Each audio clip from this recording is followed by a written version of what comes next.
Hey everybody, welcome back to our other basketball online clinic session in MR group, in MR platform, and welcome back to Mr. Roberto. Dear Roberto, thanks a lot to taking out your precious time again for us.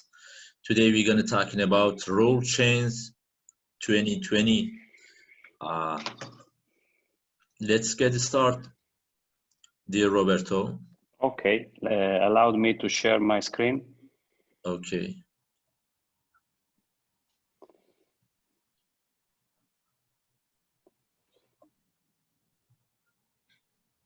That's it, done. Done? Great. Optimize for video clips. Okay, share. Perfect. Okay.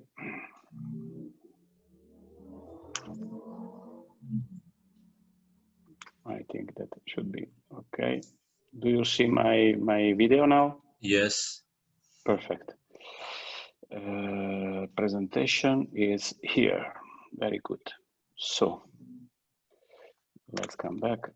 No, sorry. This is another thing. Sorry. All right. So let's start. Good evening, everybody. Good evening. Thank you again, Mohammed, for this invitation and for the opportunity of talking with friends, with referee, with basketball commissioner, basketball instructors, referee instructor, whoever is interested now tonight to know something regarding the rule changes 2020. Before starting to talk about these rule changes, and probably many of you already attended to some clinic, to some webinar, so it's something which is not new for most of you. But now we will try to go deeper with these rule changes. But first of all, what I want to underline is this: whatever we will talk tonight, even if there will not be the FIBA logo, because it's not the official presentation that I will present, but there will be the official video. Everything that we will talk tonight, everything regarding the new rules change, but also everything regarding basketball officiating, and I would like to say, and also regarding table officials. Now it's available on the website. And if you don't have already, please, whenever you want, when we will finish tonight, tomorrow, whatever you want, please download this application, which is available either for iOS and for Android, which is FIBA iRef Academy Library. And in this application, you will find all this material, including the videos.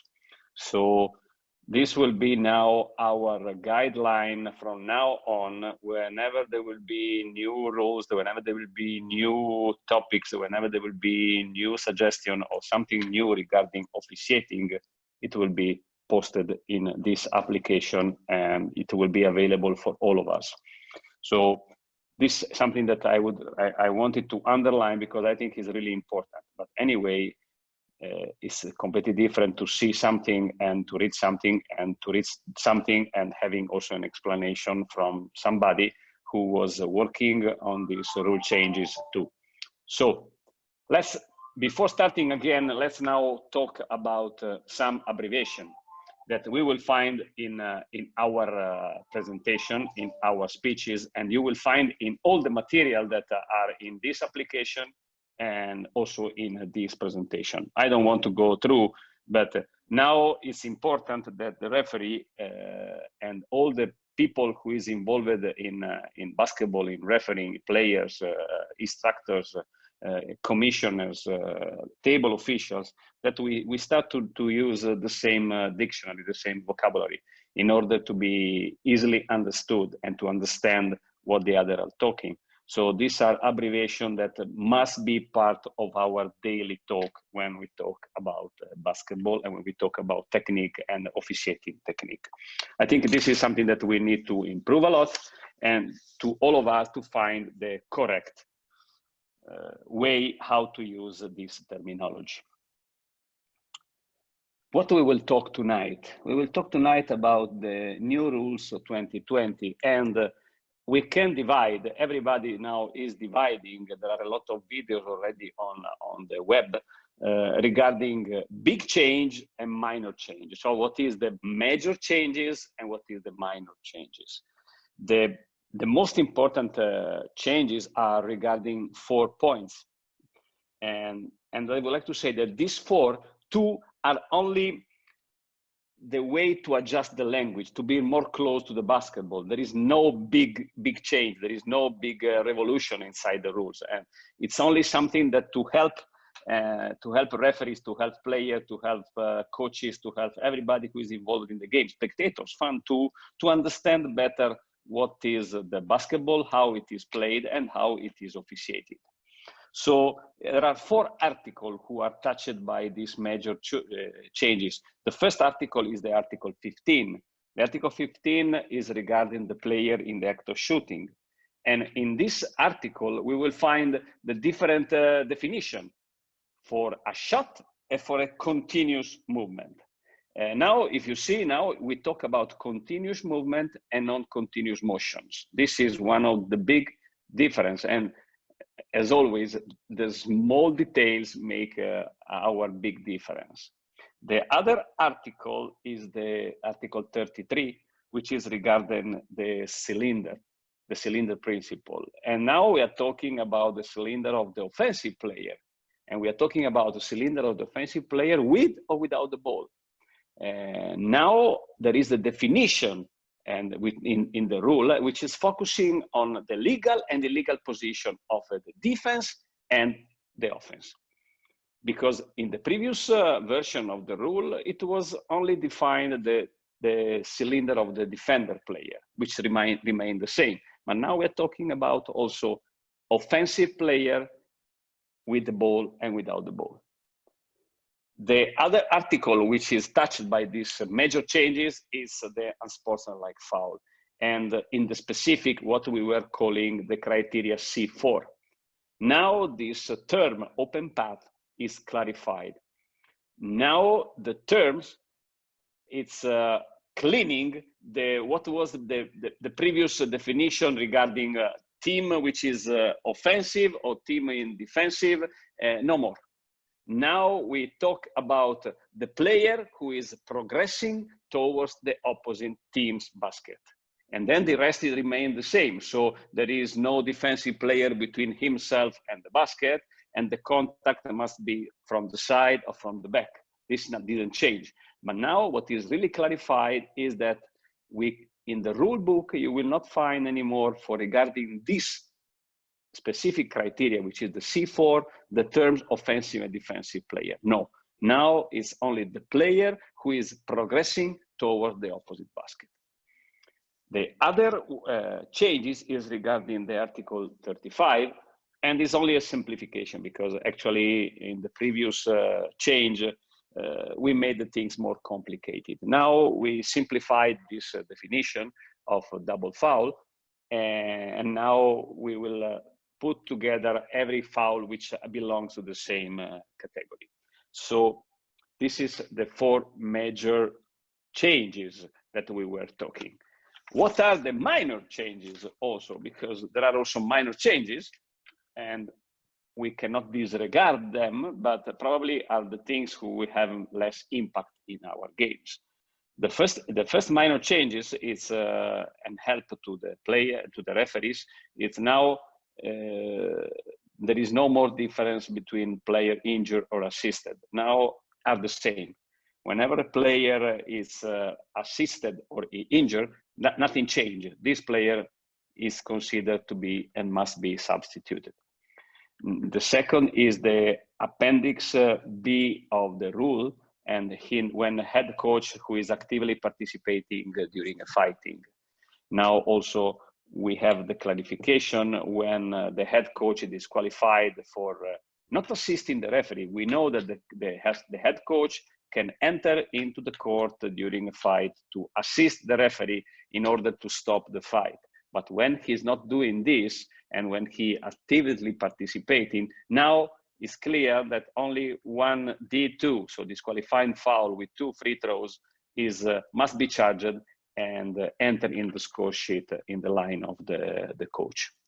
Then another minor changes which doesn't impact we as referee, but who is impacting a lot. And I don't know if between you tonight there are some table officials, but for example, in my country, this is creating a lot of problem to the tables officials, because they are changing completely what is their use, their habits. And now they are clarifying what are the duties of the scorers and the timer, and now some duties pass from the timer to the scorer and vice versa. So I repeat, nothing changed with the games. It's only something which is administrative, but we need to know that also this. And the other part is regarding the competition where instant replay system can be used. And so it regarding a competition when this system is approved. And now finally, where has been created inside the rule book an appendix with all articles related when the IRS can be used, and also with the protocol. This is very important. I would like to say this is also very important, the protocol, but I understand that it's considered minor changes because we are not changing the rule regarding IRS, but we are putting on the paper this new protocol, which is something is really, really important. And if somebody of you had the opportunity, the possibility to work with the IRS, they know, and you know perfectly how important it is in that moment to have clear in your mind that there is a protocol to follow, which is helping you a lot, because our moment that are proving our self-confidence inside the court. Okay, let's start with the minor. We start with the minor, like opera. We start very slowly, and to go in crescendo. We will then talk about something which is, I would like to say, now we prepare the barbecue, and then we will put the good meat or the good fish, whatever you like to eat. So let's talk about this player injury and assistant. Now, if the referee will stop the game for an injured player which cannot play immediately and will not recover in 50 seconds, this was already in the rule. And if for a player that receive any kind of treatment, and when we talk about any kind of assistance, and when we talk about assistant, could be the player who lose the contact lens or who is losing the taping and just has to adjust the taping, but somebody is coming, I don't know, a problem with the uniform, is bleeding, is a little bit scratched, and he's asking the assistance of the trainer of somebody in the bench. This now is considered as to receive an assistance. No way, no interpretation. We don't have to think, make our life very, very easy. We don't have to think, this can be in the box of injured, this can be accepted. No, no, no, no. Now, everything is the same, and we have to treat everything the same. So the player who received an assistance, any kind of assistance, and the player who's injured, but this is not something new for us, must be substituted. No question. Absolutely no question. And probably you already saw, and now we will see a very clear example regarding this, which is the first video.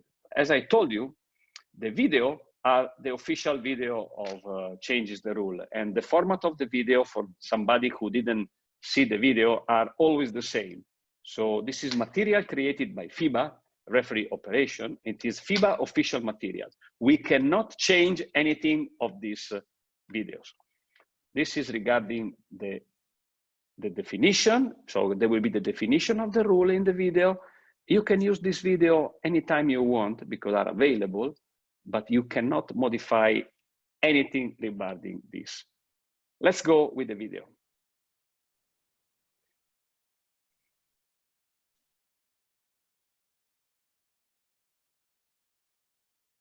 There is a foul, nothing strange.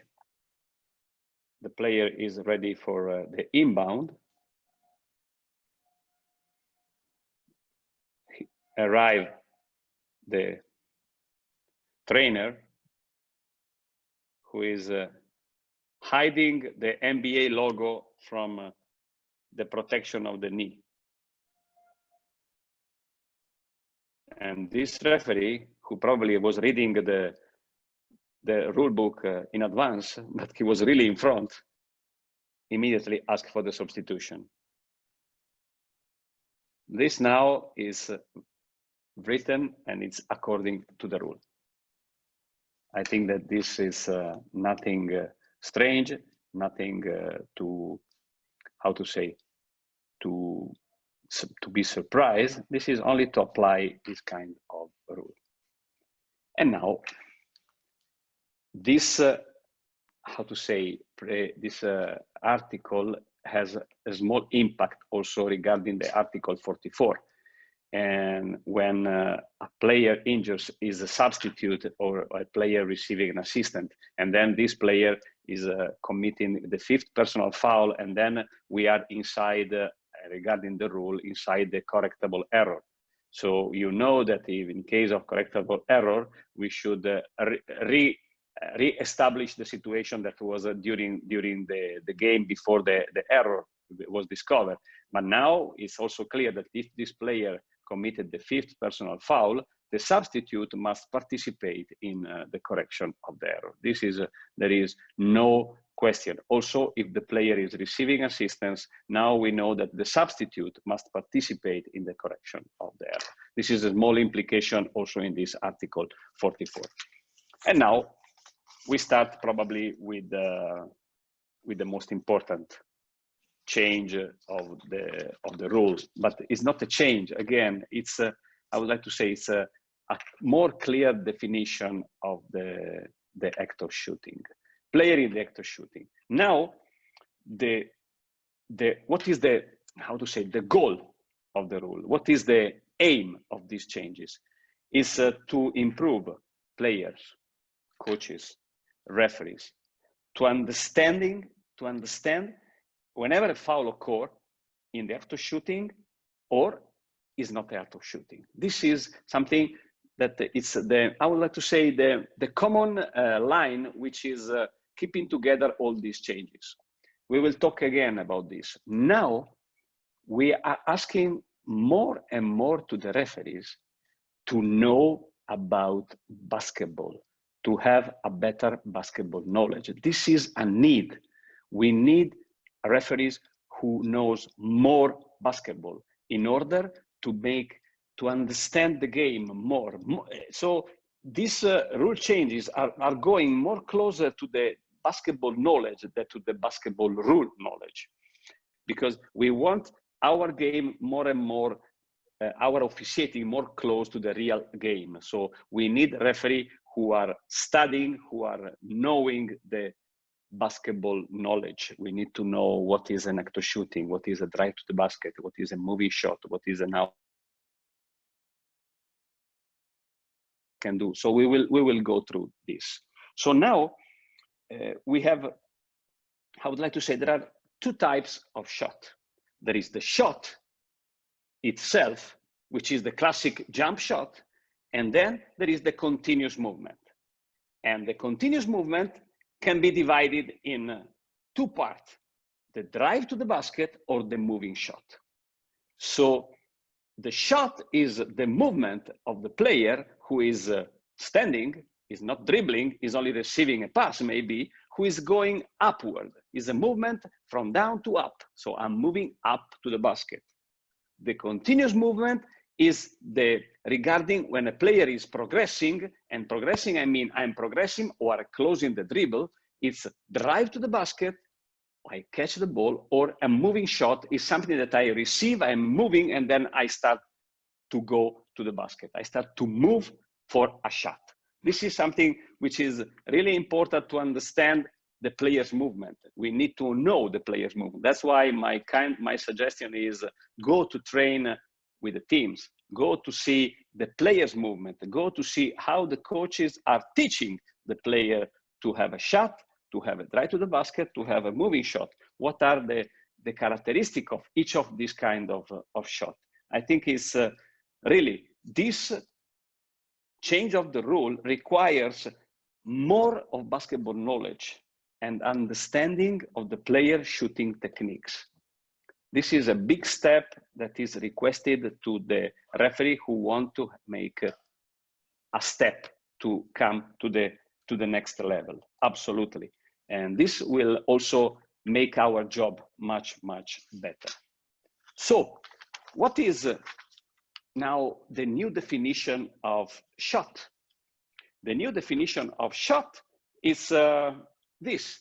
We talk about stationary shot. What is the stationary shot? Stationary shot is the classic jump shot.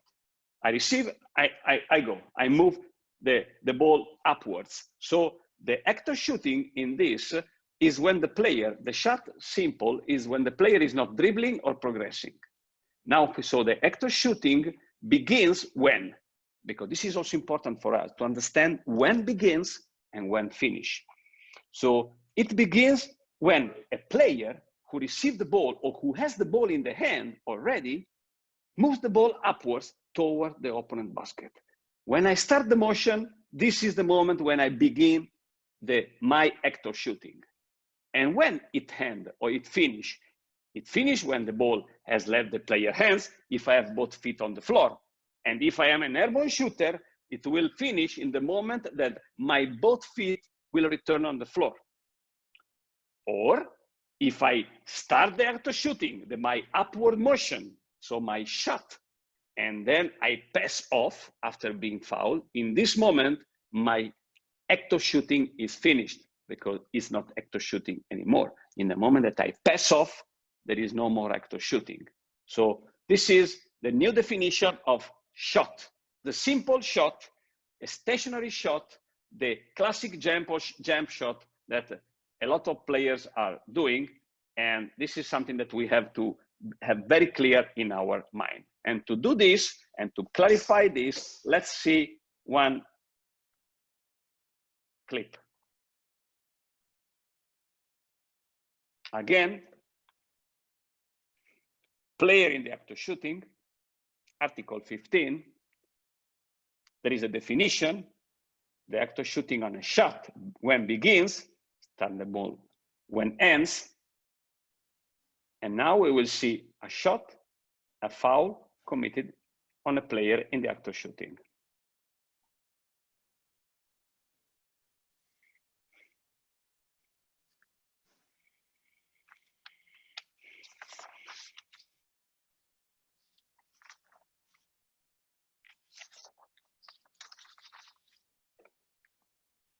We will see 2 times. Number 13 is stationary, is receiving a pass.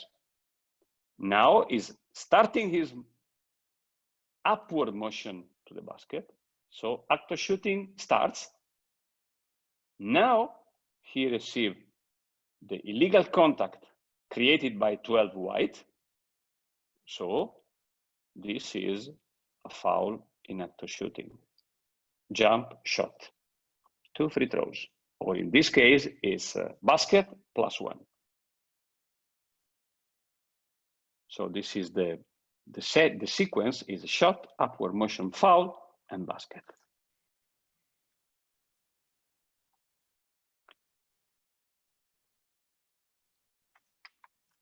We go with another video because video are the ones who can explain much better than the words, for sure.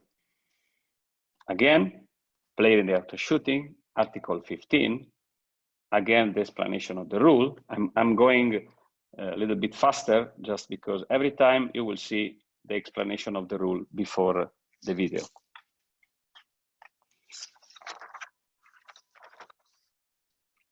This is the player which will be involved.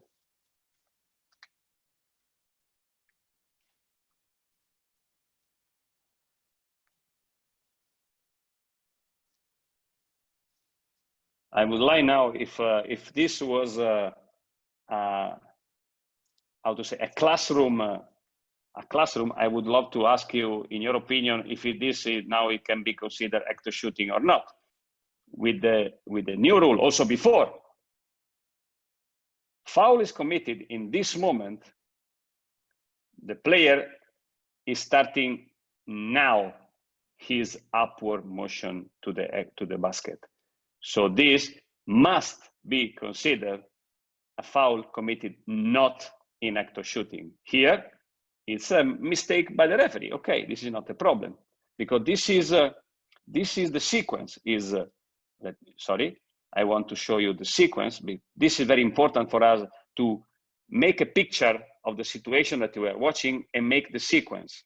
Now we have a shot, foul, upward motion. And if we have clear this sequence, we have also the solution. This sequence means foul, not in act of shooting.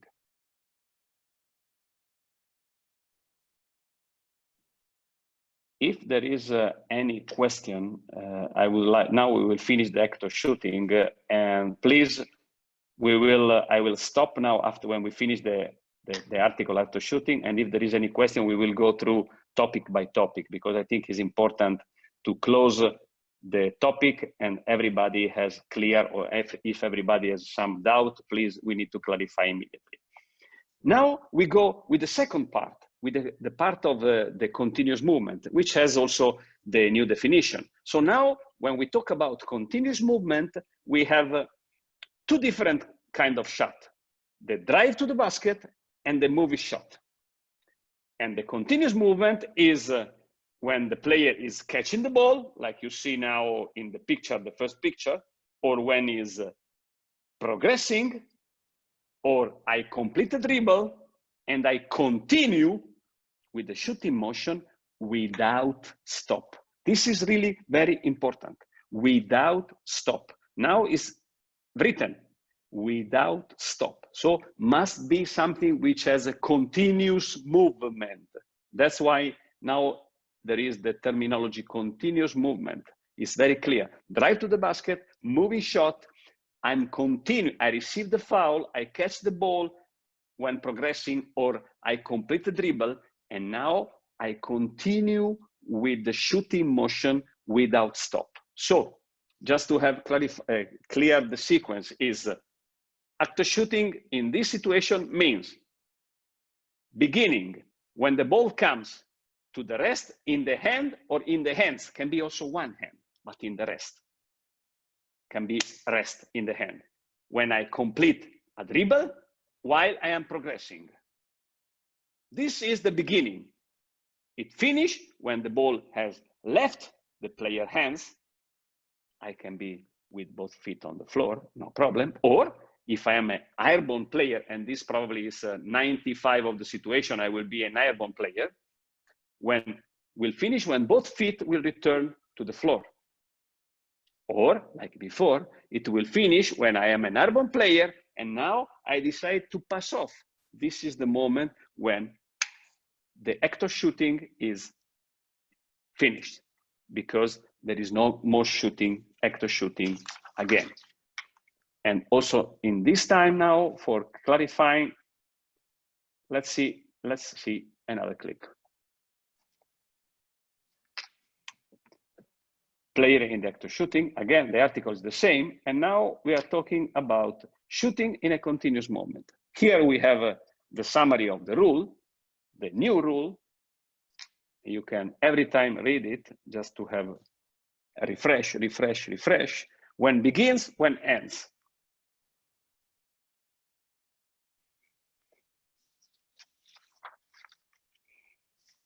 This will be the player involved.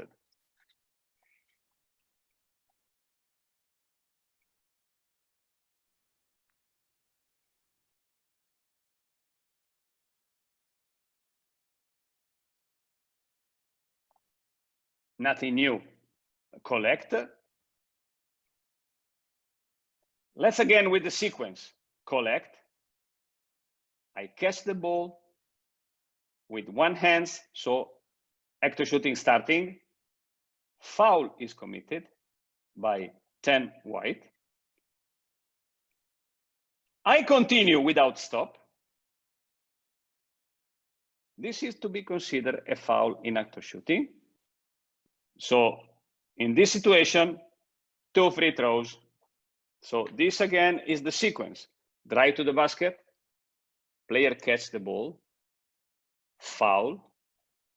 If this is the sequence, the solution is foul in actor shooting. That's why every time that you blow the whistle for similar situation, you need to have clear the sequence of the play. Drive to the basket, catch the ball, foul, actor shooting. Drive to the basket, foul, catch the ball, no actor shooting. This is something which must become automatic in your way, in your muscle memory.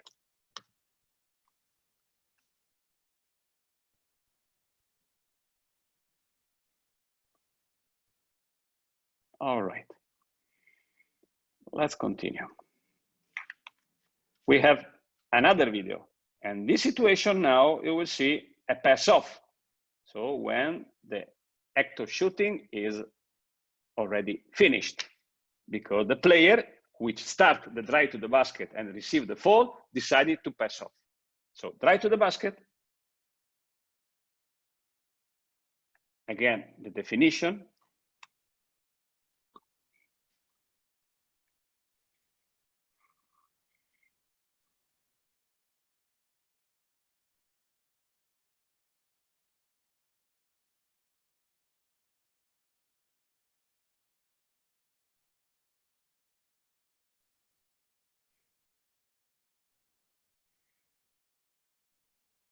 Player catch the ball. The actor shooting is began in this moment. Foul is committed by 10 red. So we have all the condition. I continue, pass off, actor shooting is finished.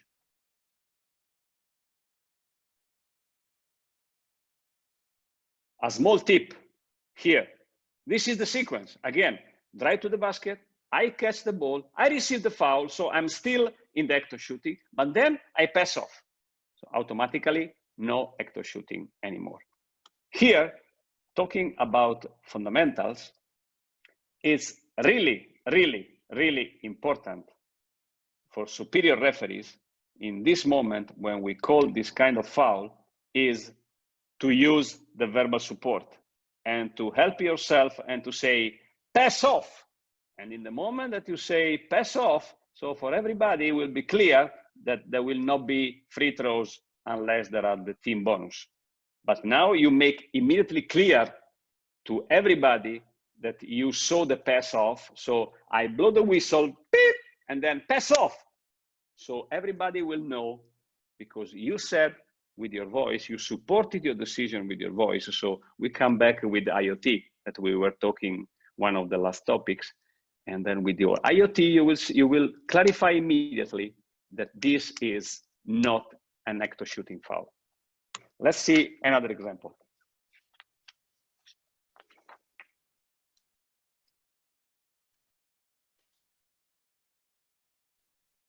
Moving shot. So we touch all the 3 different kind of actor shooting.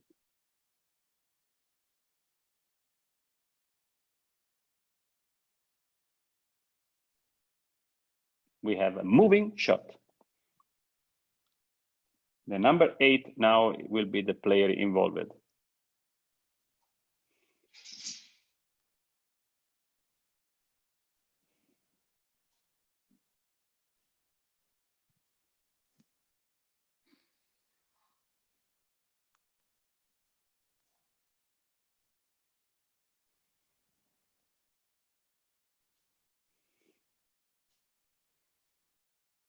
Now we will see again with the replay.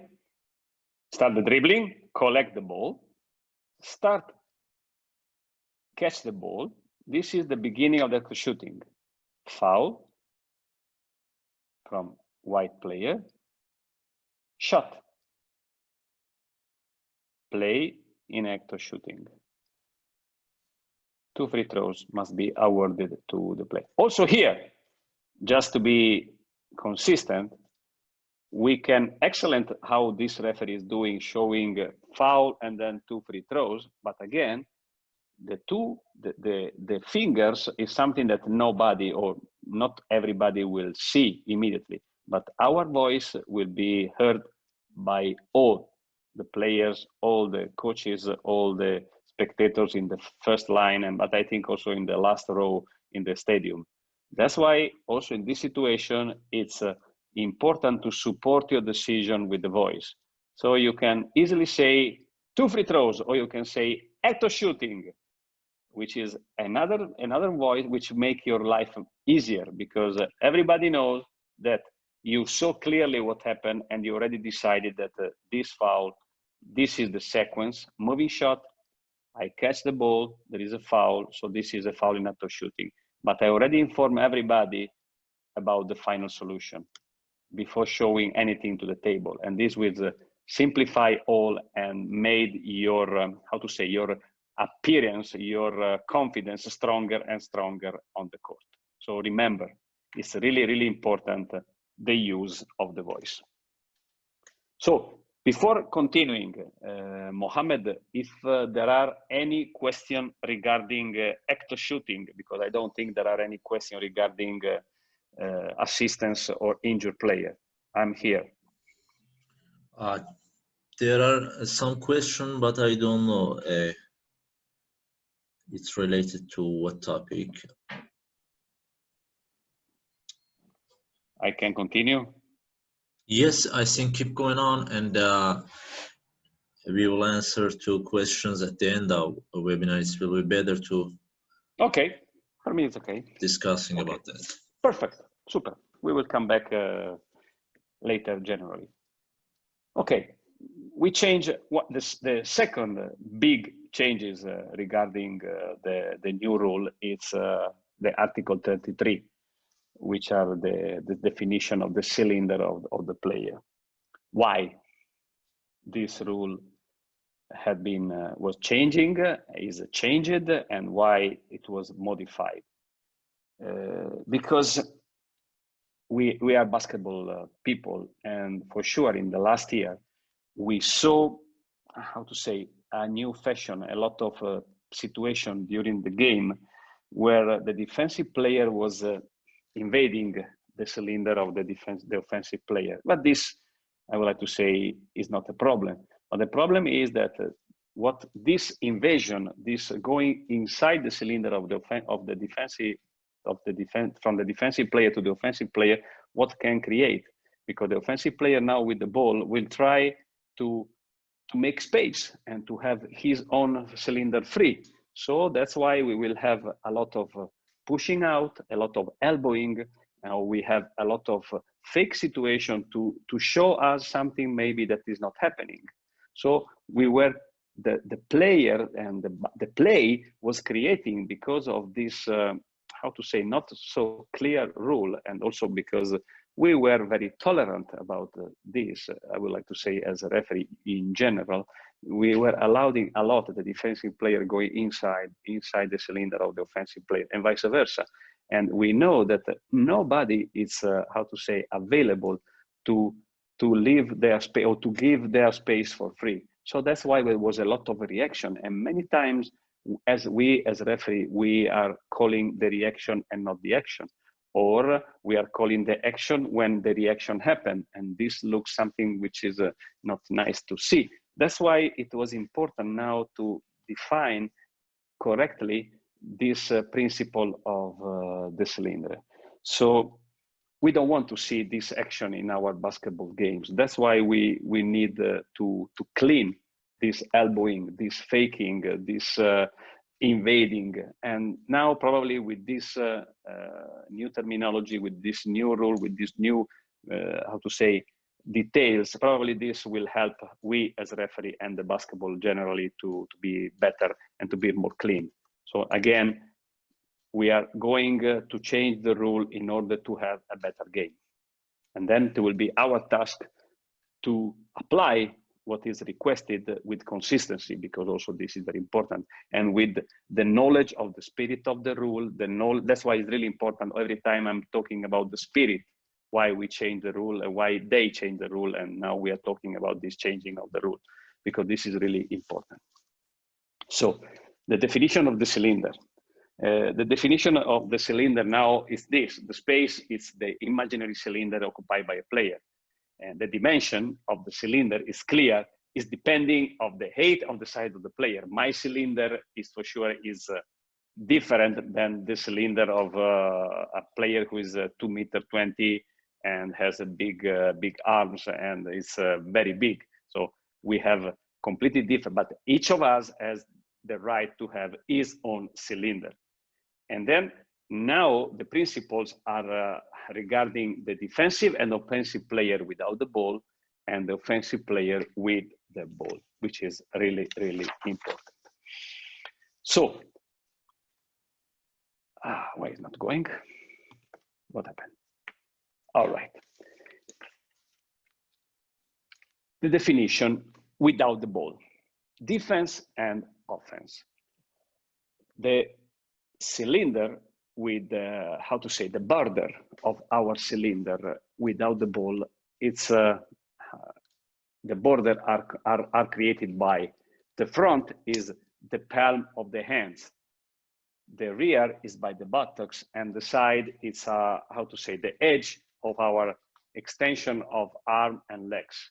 What we call an athletic stance with the bent knees and arms bent and the elbow. This is a normal basketball play, a normal basketball stance. This is what the picture can show you. This is the definition of the cylinder, the one that you can see the player, which is LeBron James or the other picture. This is the clear example of what is the cylinder of the player without the ball. In this situation is a defensive player, but could be also an offensive player. So this is my space. This is something which belongs to me, and nobody has the right to come inside of this space. Now this is really, really clear. And now the definition of the cylinder of the player with the ball is practically the same. The player with the ball is the front is by the feet, the bent knees, and the arm. When I hold the ball above my hips, which is really important, is not here. My cylinder is not here, it's here, it's above my hips. The rear is by the buttocks, and the side again is my elbow and my legs. This is my cylinder as offensive player with the ball. It's really important because this is something that is now we can understand also, and we can judge much better the movement of the offensive player, what is his right, what he can do and what he cannot do or she cannot do as offensive player. So what are the typical play, the typical action that happen in a basketball? We have dribbling, pivoting, shooting, passing. This is the typical, absolutely basketball play, what a player can do when has the ball. I'm talking about player with the ball. I can dribble, I can pivoting using my pivot foot, I can shot, like we saw, I can pass the ball. And now what we are asking to the player who has the ball, we want the player, the cylinder, the principal, not only with the ball, but also without the ball, to have vertical forearms instead of horizontal forearm. This is not allowed if I create a contact, because this is outside of my cylinder. I want to see player which has vertical forearms because this space belongs to me. And the other question, which is really, really important when we talk about the moving, it's high and low, side to side. So, I mean, if I go high to low, this is a basketball movement because I am protecting the ball. I'm going high, low, or low, high, because I am protecting my ball. This is legal motion. Then I can create a contact. But if I am inside my cylinder, this is something that is absolutely allowed. It's completely different to have side-to-side movement. Side-to-side movement, because we were talking before that my cylinder is at the size of the hips. So I am in the hips, so I can move my ball side to side, high and low, side to side. But if I start to move the ball at the level of the chest, I have the ball here, level of the chest, and I continue and go to side, this is not a basketball movement. This is a very dangerous movement.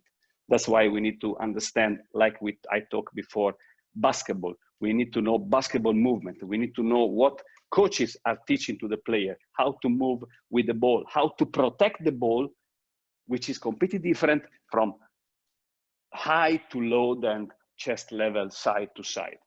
And this is something that we have to have very clear in our mind when we are officiating, and we have to detect exactly what's going on, how the player is moving, how they're using the elbow, how they are staying or not staying inside their cylinder. So the rights and the duties. Let's talk about the rights. The defensive player cannot enter into the offensive player cylinder who has the ball and illegally contact him when the other guy who has the ball is trying to have a normal basketball play. And I repeat, a normal basketball play can be pivoting, can be shooting, can be fast dribbling, can be passing. I cannot create an illegal contact and go inside his cylinder to impede him to have a normal basketball play. The offensive player cannot spread his legs or arm outside of his cylinder, because in this moment, then he will be the responsible of the contact, because he's trying to gain an additional space. So what we, in the basketball, what the coaches, what the player are calling clear out for space.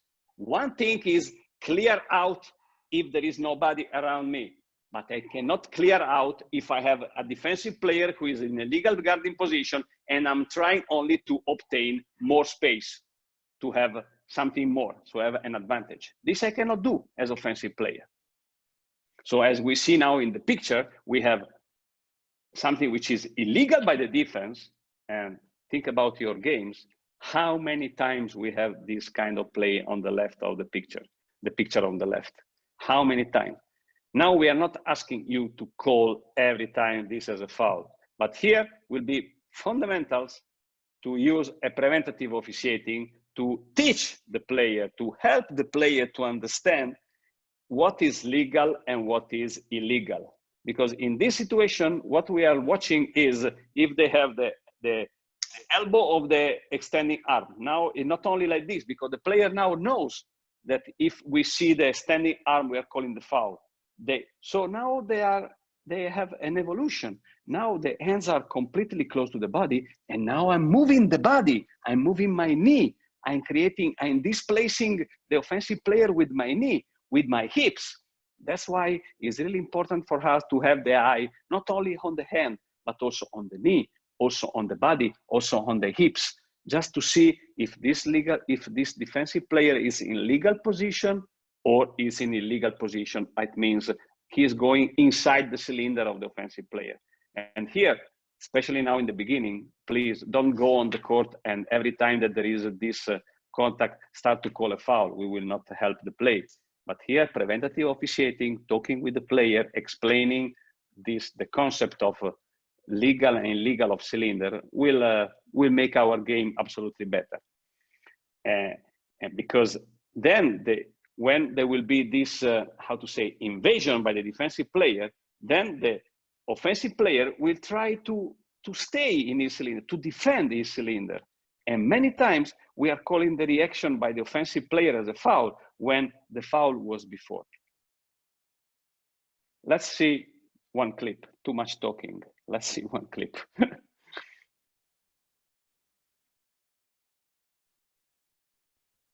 You will see this clip. Nothing big. We are not looking for the big, but this is what happened in the games. Illegal contact by the defensive player. There will be no call foul here. Look now that this defensive player, the name is Luigi Datome, but it's a good friend of mine. But we are only talking about this. How many times we allowed this kind of play?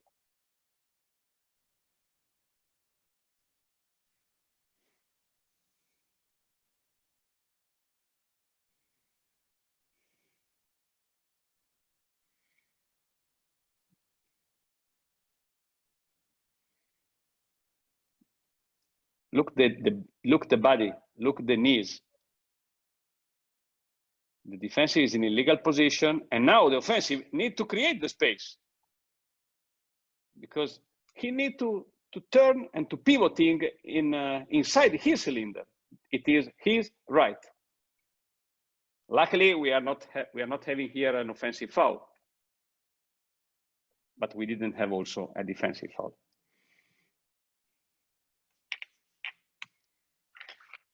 Then we talk about the duty. The duty of the defensive player. The defensive player, because it's mutual, cannot enter into the cylinder of the offensive player who has the ball and cannot illegally contact him when this is attempting a normal basketball play. Is what we were talking before. So I cannot enter into the cylinder of the offensive player with the ball and impede him to have or to try to have a normal basketball play. And on the other side, the offensive player cannot spread his legs or arm outside his cylinder and cause an illegal contact with the opponent who is in a legal guarding position, who is inside his cylinder to obtain additional space. And in this situation, you see there is a movement side to side with the elbow. So this is something which is illegal by the offense. It is very clear, this picture. And now we will see the clip, which is even much better than the two pictures.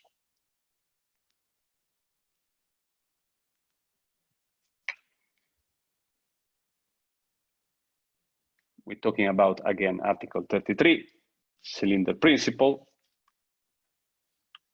Offensive player with the ball.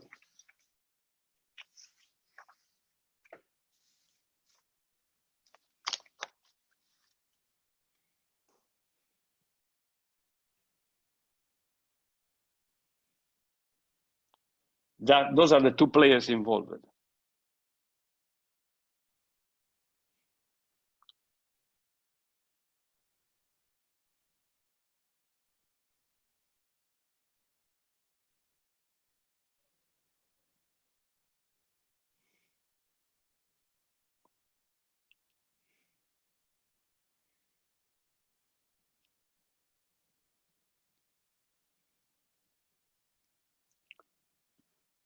Just to clarify this movement, and I stop here. The defensive player is in legal guarding position. This is the first thing that the referee, which is in excellent position, has to detect. Then, this player, this is a basketball play. Is not something which is not side to side, but is, if you see, it's from low to high. This is a normal basketball play. But the problem is that now the offensive player is invading the cylinder of the defensive player and is creating an illegal contact. This is not, if somebody want to ask immediately, or even if you don't want to ask, just to clarify, this is not an unsportsmanlike foul, because this is to be considered a normal basketball play. I'm going from low to high. The only fault of the offensive player is that he's going outside of his cylinder. He's not elbowing. He's making a normal basketball play from low to high this way. And because he's going outside of his cylinder, he's creating the contact.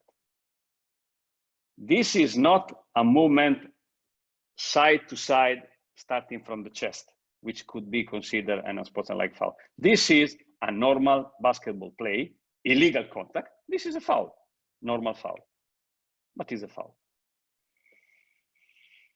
Okay, I would like to say that the big changes are, we can close the big changes and then maybe we can come back later with your question. Now we will talk about the Article 35, which is the double fault. It's the news is that it's only to simplify the rule and to avoid any kind of complexity that the rule introduced in 2018 put in big troubles the referees. So we return to the previous concept.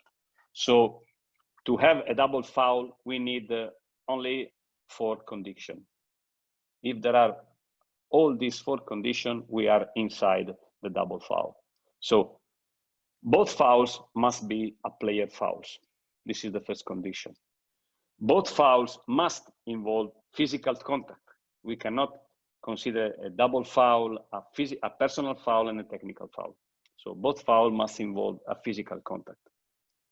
Both fouls must be committed by the same 2 players, so who are fouling each other. So this is another condition. And then both fouls must have or must belongs to the same category. So okay, they can be both personal, both unsportsmanlike foul, both disqualifying foul. So if we are in the presence of all these 4 conditions simultaneously, we can talk about double foul. The rest cannot be considered a double foul. So very simple. We come back to the previous rule, and I think now it's really very, very easy and very simple. 4 conditions, if I have, again, in my mind, when I call, if I have all these 4 conditions, I can easily go with a double foul. If one of the 4 is missing, cannot be double foul. That's all.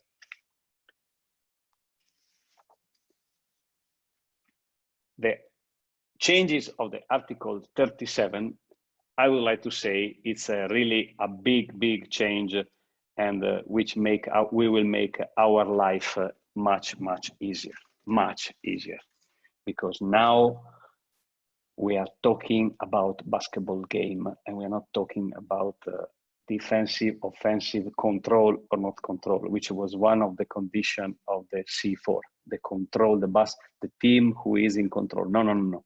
We are not talking anymore about the team in control or the team who is in offense and the team who is defense. Now, the EU foul, according to the criteria C4, the one who is talking about open path, must have only 3 conditions. The foul is committed against one player who doesn't have any other player in front of him between himself and the opponent basket. Can be this player must be progressing towards the opponent basket. So I'm just running. If I don't have the control, but I'm running to catch the ball, and then we will see a video. This is a player in progressing towards the opponent basket. And then the last condition must be that the illegal contact occurs on a player from behind or laterally. This is now the 3 conditions to have the principle C4, or how now is said, open path. Very, very easy. Will make our life very easy. We will not have to explain to anybody it was in control, it was not in control. Now the criteria C4 for us it is really, really very, very simple. But again, we need to be cool. We need to be ready. We need to be aware that this player is in progressing of the basket. There is no opponents between himself and the opponent basket, and the legal contact must occur from behind or laterally. Let's see. This is the reason, again, why it changed. I already said to you something. We don't have to identify anymore if the player is offensive or defensive. Oof, great. Now we don't have to identify anymore if the team or the player has control of the ball. Like you see in this picture, the ball can be in the air. The ball can be in the air. The player cannot have the control of the ball. Is irrelevant now, irrelevant. So now the other condition, the progressive player, the player who is progressing to the opponent basket must have open path. We are not talking about there is other defensive player between. No, if I have open paths between myself and the opponent basket, this is the criteria, very other. And no other opponent between the progressing player, the ball, and the basket. Four criteria, four very simple concepts, which will make our life very, very easy, much easier for sure. Let's see with one video. You saw already the picture, but this video will make more clear again this concept.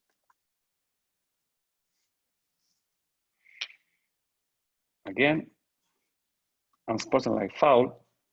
This is the criteria C4. Illegal contact will be laterally. Let's see this play.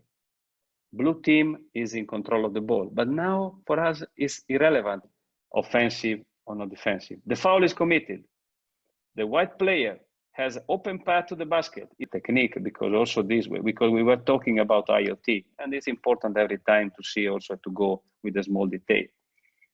You see now the referee is see the illegal contact. For sure, this is a foul, and the first thing that the referee has to do in this situation is to blow the whistle, stop the clock and the foul, take your time, and then 0-1 to upgrade to unsportsmanlike foul. This is a great individual technique that I really invite you to follow every time. I take my time to make the picture of what happened. There is all the criteria to have an unsportsmanlike foul. I can go with unsportsmanlike foul.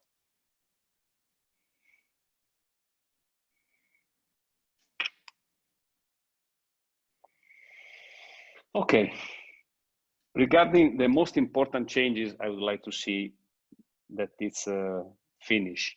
Now we can talk about these duties by the timer. Okay, we can read, because actually, I repeat, for us, it's not something which is really important. So now the timer had to indicate the number of the fouls. The position of the team foul will be placed by the timer, will be sound and will be show the signal for the substitution. We sound the signal only when the ball becomes dead. So this is now will be the new duties by the timer. But this is something that we cannot. The same here. How a coach disqualified has to be reported on the score sheet. This you can read easily. I think it's not important now. We can have more time to discuss it regarding the major changes. And this is again, it's administrative things that I even don't want to say.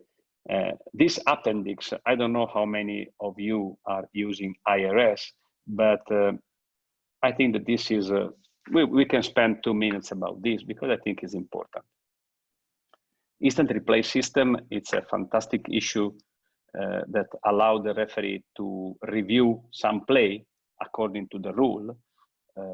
Some leagues has a different rule, but according to FIBA rule, we have a specific number of situations when we can go to the instant replay to see if our decision was correct or not, or to find a solution of something that we cannot know the solution.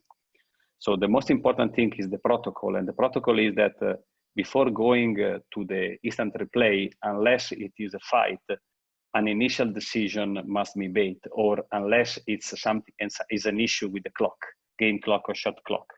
But if regarding fouls, it's regarding out of bound, it's regarding violation, I mean, for example, goaltending, the referee must have an initial decision which must be communicated.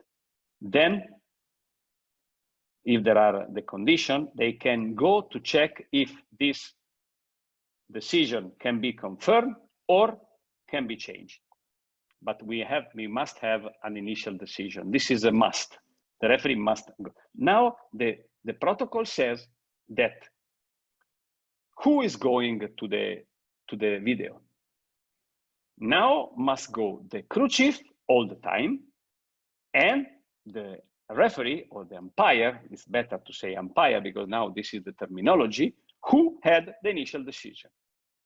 If the initial decision was by the crew chief, he will choose one of the two colleagues. It's his own choice. But two referees must go all the time at the video, at the screen. They check, they discuss, they control, they decide, and when they are sure about the final decision, the referee who made the initial decision will communicate in front of the table the final decision, which can be the same or opposite, which is very important.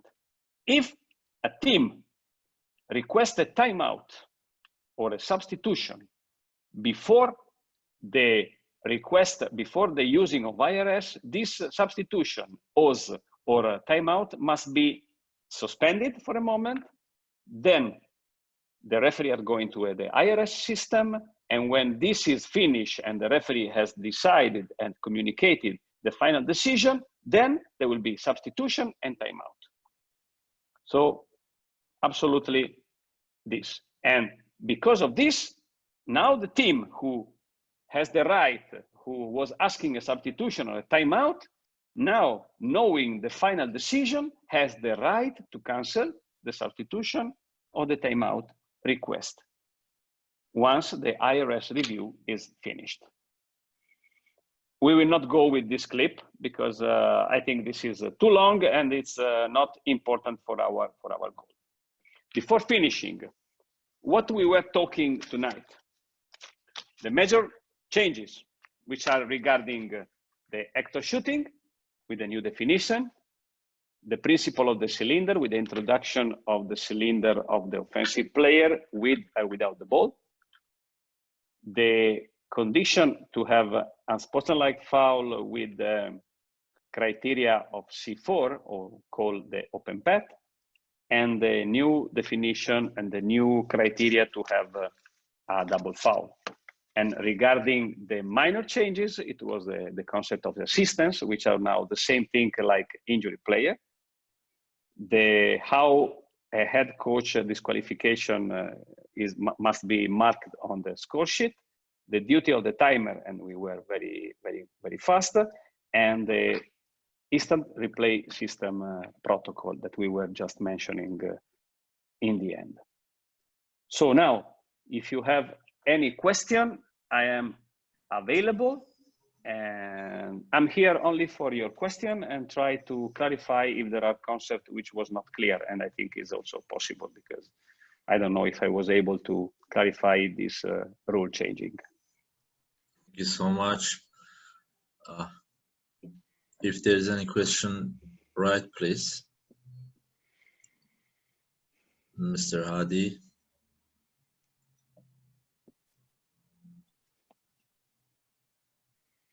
Open your mic, please, Mr. Hadi. Chat, let me see. Yes. Hello, everybody. Thank you, Mr. Roberto, and thank you, Mr. Mohammed. My question is regarding to the first topic, where a doctor assists the injured player in the court. In many of low level of competition, there is just one doctor in the court who assists both teams at the same time. If he assists any player in the court without coordination with the referee, shall that player be substituted or not? I don't know if I understood correct because the line was not so good. I don't know. So you were telling, let me know if I heard correct. There are in the second level, there is one doctor or one who is for both teams, correct? This is what you were mentioning? Yeah. I think that here we have to work in a preventative way. Before the starting of the game, you need to inform this doctor. You cannot enter unless we will ask you to enter or unless there is really urgency. But in the moment that this person is entering, again, this rule changes is made to simplify our life. So make it simple. If somebody is receiving treatment, whoever is coming, sorry, you must be substituted.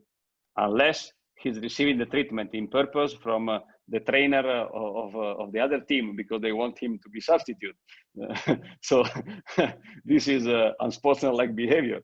But this will be the evolution now, I think. They will try, but he had the treatment. You need to, last second, the best shooter out of the game.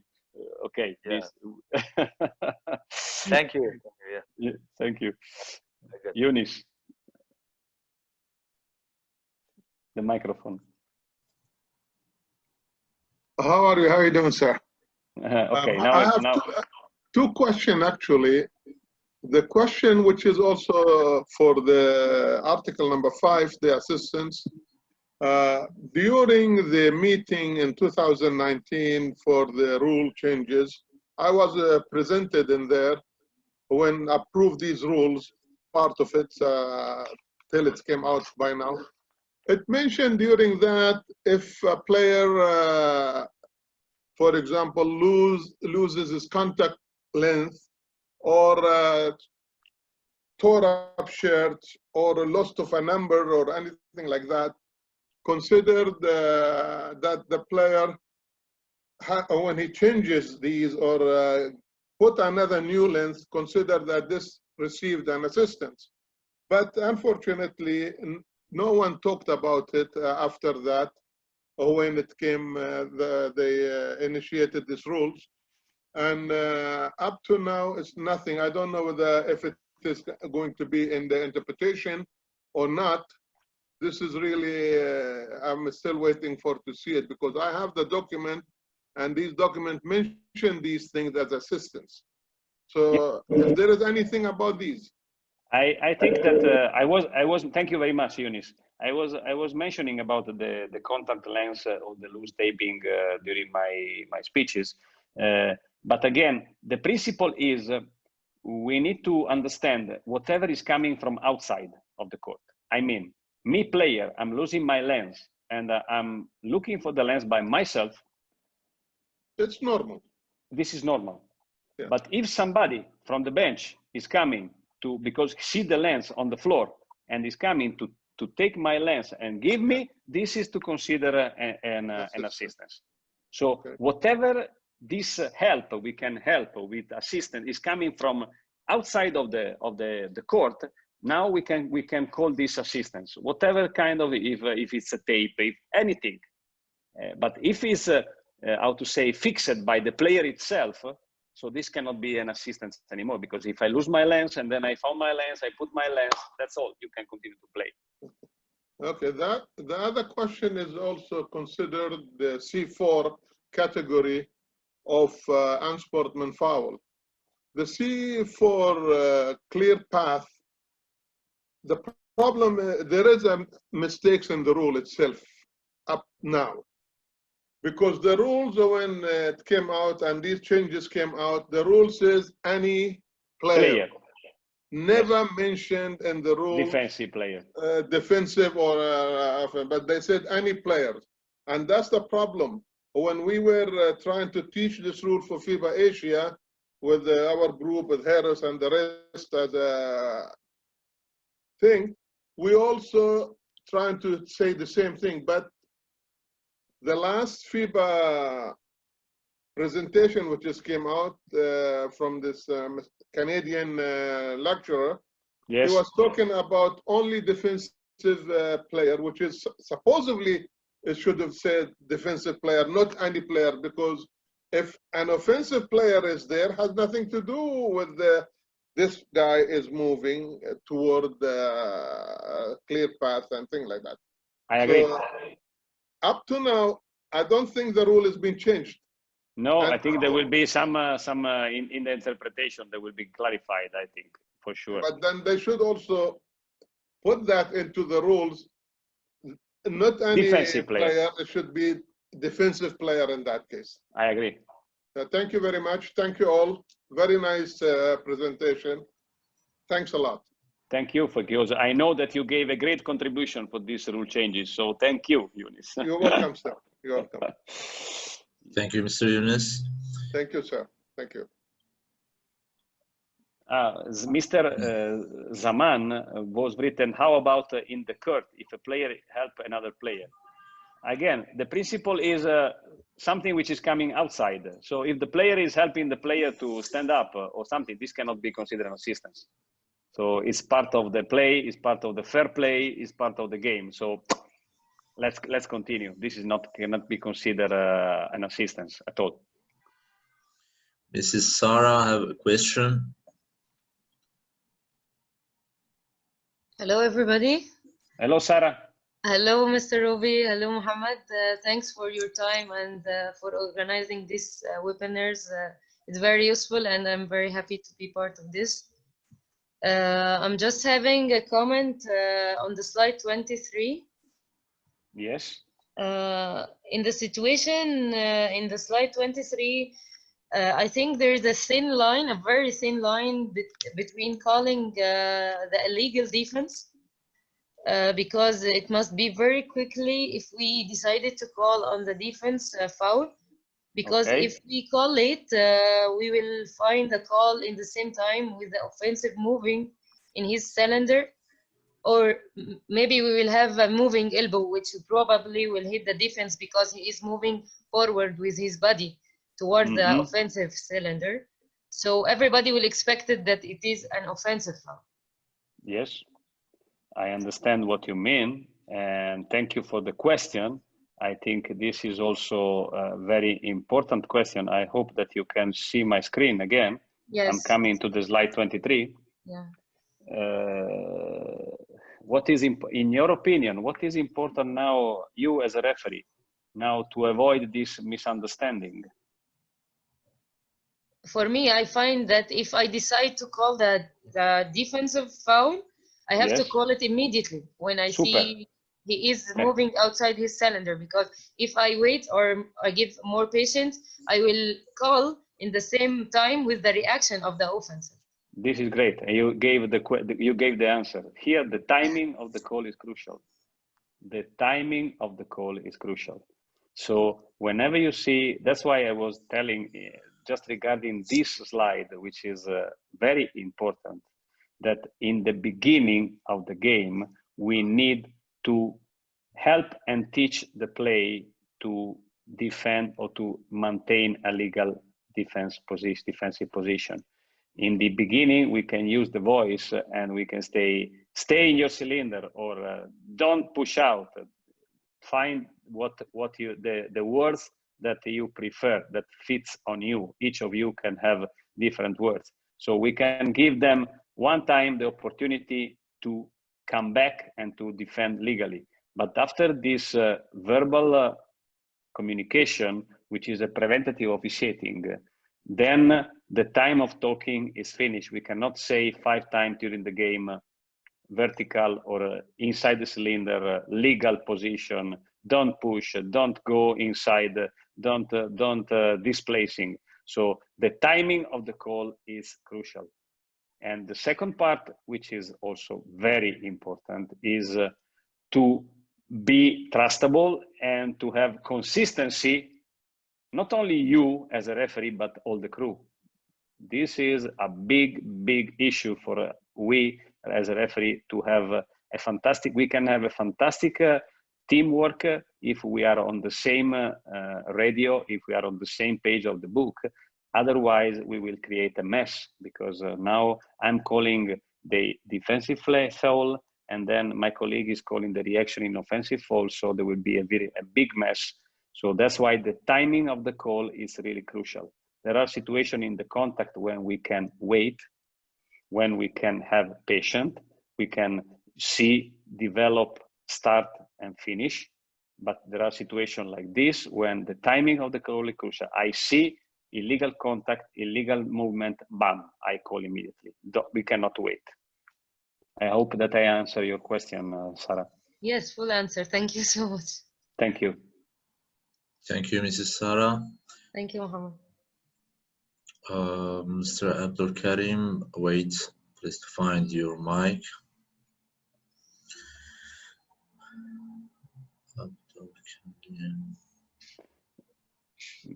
Mr. Abdul Karim, ask the microphone. This is an assistance. You must be substituted. Sorry. Yes, Mr. Abdul Karim. Hi, everybody. Mr. Roberto, how are you? Nice to see you. Excellent. Thank you. The same question regarding the same slide you just talked about it now. What about if we go for double foul in this case? We do have a foul on a defensive and the same thing, an offensive, he made a foul. Can we go for a double foul in this case? No, because it happened at the same time. cannot happen in the same time. Sorry, there is in this situation cannot happen in the same time. This situation, there is somebody who is creating and somebody who is reacting.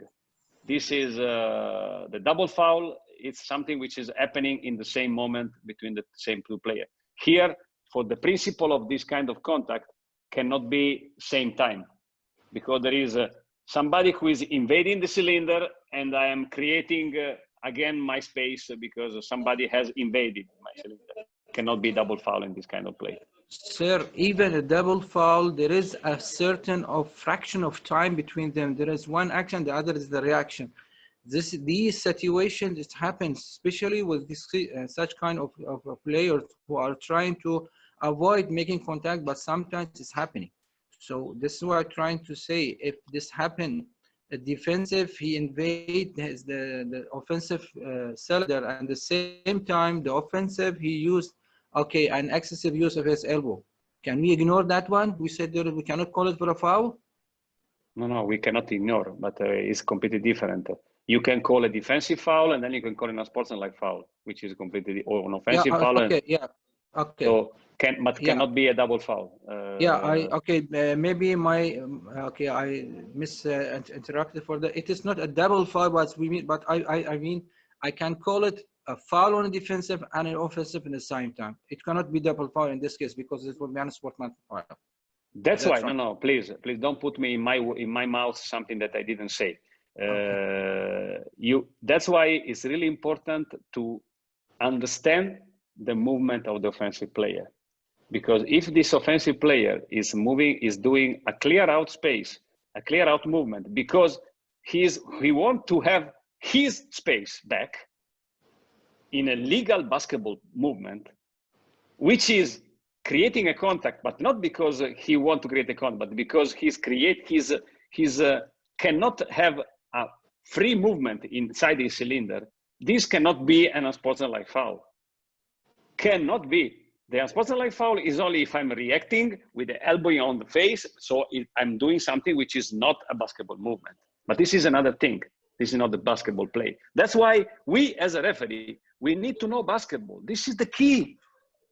This is the key. If we don't know basketball, we will go with our feeling. And we cannot punish a player with an unsportsmanlike foul because he's only trying to play basketball. Okay. I don't know if I make myself understood. Yeah, for me it's much clearer. Thank you very much. I appreciate it. Thank you very much for your question. Thank you very much.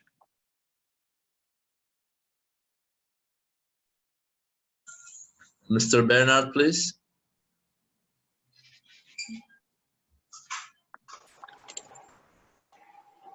No, from Bernard. Buonasera.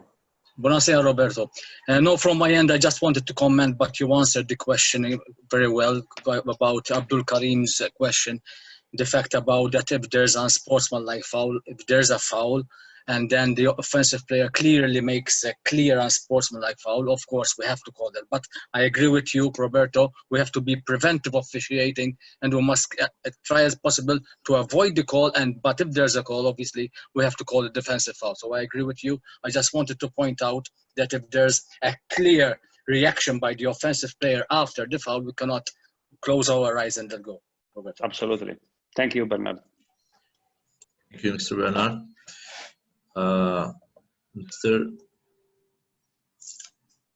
Let me.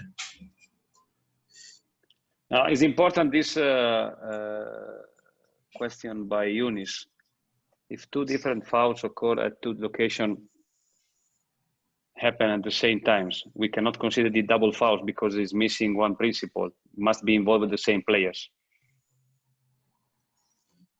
So cannot be double fouls. Mr. Ahmed, may we consider a player who takes a bottle of water to drink during free throws that he received assistance? May we consider a player who takes a bottle of water to drink during the free throw that he received assistance? So he takes a bottle of water from the bench or during the game? Yes, it's the same principle. Now, I don't know in the interpretation what will be written, because probably this is something that will be clarified in interpretation. But now on, If I follow the principle, if I follow the principle of the rule, I say yes, he's taking something which is coming outside of the court. This is an assistance. Is a water assistant. Sorry. You go to drink on the bench. Very easy. What if you are tired, but if you are tired, you go to the bench. This is very easy, no problem. It's very simple. Yes. What if a player receives assistance from a member of opponent team? From a member? Member of opponent team. This is the biggest problem. If it is something which is necessary, or if it is something which is instrumental, because I want to go with the rule and to make him changing. So this is something that we need to understand. We cannot consider an assistance unless he's asked. So if I am close to the opponent bench and I'm bleeding a little bit, I'm asking stitches, and then the trainer of the other team is coming to put the stitches, this is an assistance. But it's completely different if I'm playing and the assistance of the other team is coming to give me, I don't know, a water, or now for this example, it's completely different. So that's why we need to know the spirit of the rule. What if receives some spray on his leg? The same, it's a treatment. Mm-hmm. It's an assistance. And there is no difference between a spray, gas, or anything. It's an assistance. Whatever assistance is coming from outside. Yeah, but it's very easy. But we can also put in the humor. Hey, you are injured, so go to the bench. We will have more time to get better. So take your time in the bench, no problem. Yes. If there's another question, let me know, please.